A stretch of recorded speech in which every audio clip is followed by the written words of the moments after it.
In 1997, Jeff Bezos was already telling investors in Amazon that they were primarily growing because of word of mouth. As a matter of fact, there were some other things that were working for them.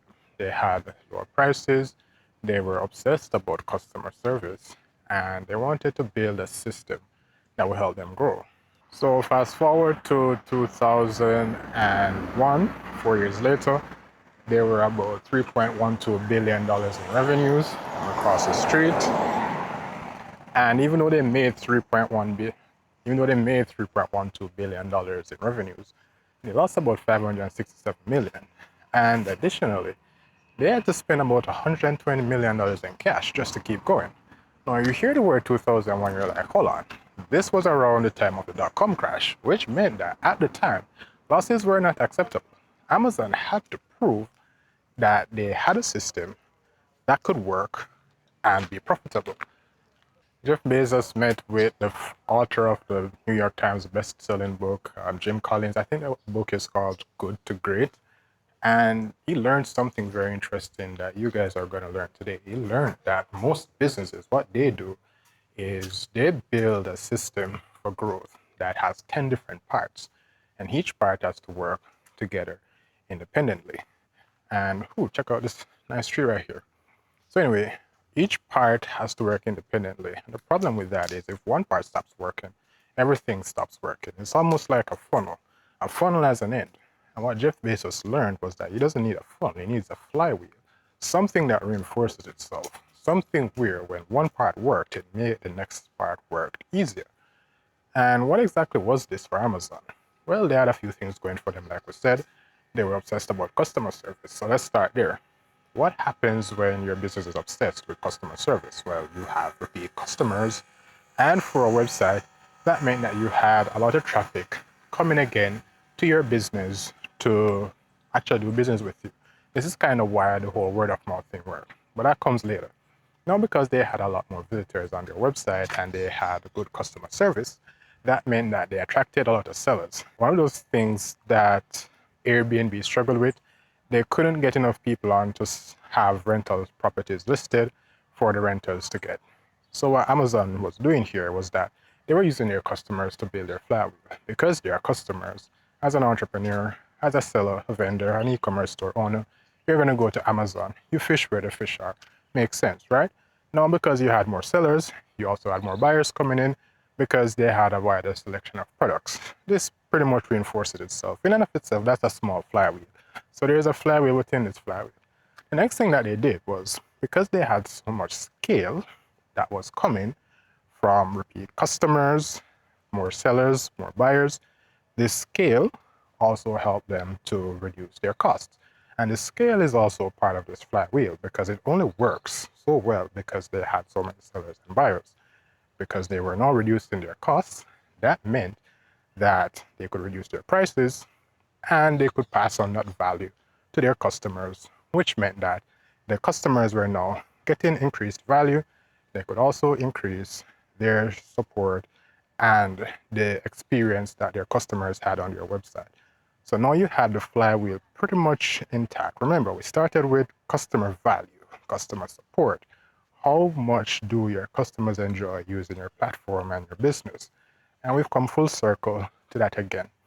Now, this is very interesting because one of the problems that I personally see with businesses is that, for example, we can take a look at a plumbing business, even an e-commerce store. They tend to have a lot of moving parts. They might have a website, they might have a brick and mortar store, they might be running some Google ads, they might do some print, but all the messages are different. Everything works separate. Nothing communicates with each other. And I had a client with this very same issue. What I had to do for this client was I had to build a system to actually help them get more sales. They were in the roofing supplies space, which meant that at the time I had to build them an e-commerce website. They didn't have one at the time. It was pretty much a brochure website, but a website shouldn't stand by itself. And this is where this is going to work for your business. Because if you have a business, you need to have a website in 2026, but the website doesn't stop there. It's not a competitive advantage like it was back when Amazon started. So what do you do next? You are going to want to get traffic on your website, right? Well, you might do some Google ads, PPC campaign like Meta, Instagram, TikTok is getting pretty good. You might have a TikTok shop, for example. You need to ensure that what's on your website is the same thing that's being communicated with your ads. After you do that, you might do some SEO and AEO, because we have AI taking place right now. That's also important.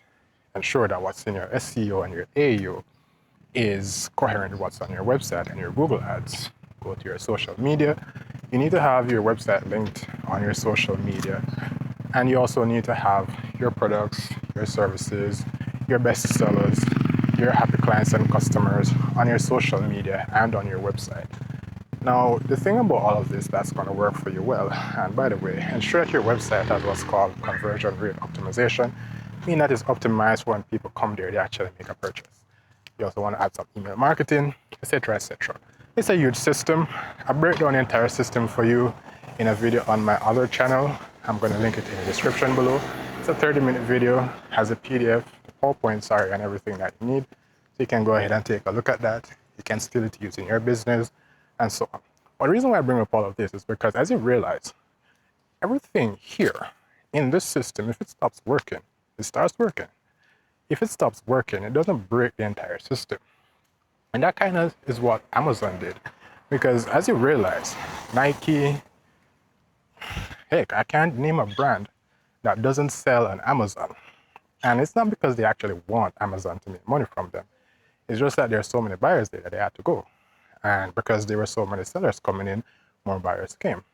If one buyer left, if Nike left, Amazon would still be good. With this system in your business, if Google Ads price go up, which it seems like they will have to go up very soon because of some changes they're going to make, your system is still going to be getting website visits, it's still going to be getting traffic, it's still going to be converting clients. And that's kind of what you want for your business. You don't want a system where once you have some part of it stop working, the entire thing goes down and breaks your business. That would be bad. So start building systems for your business.